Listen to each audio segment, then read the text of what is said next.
বিজয় পড়তে যাচ্ছিস? হ্যাঁ। একটু কটা বাজে বল না রে, আমি আজকে ঘড়ি পরে আসতে ভুলে গেছি। ঠিক আছে।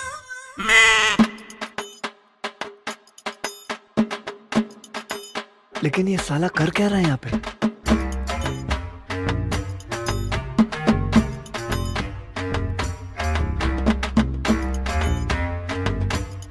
ये क्या है?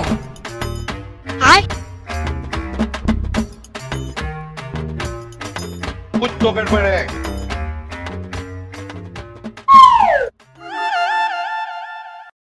এখন 4:31 বাজে। আরে বাস, তুই এটা করলি কিভাবে? আরে এটা ইঞ্জিনিয়ার বুদ্ধি, তুমি এসব বুঝবে না। আর যখন তোর কাছে খাতা পেন থাকবে না তখন কি করবি?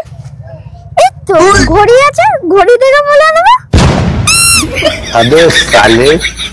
আর যখন তোর কাছে ঘড়ি থাকবে না তখন তুই কি করবি? এই তো ফোন আছে।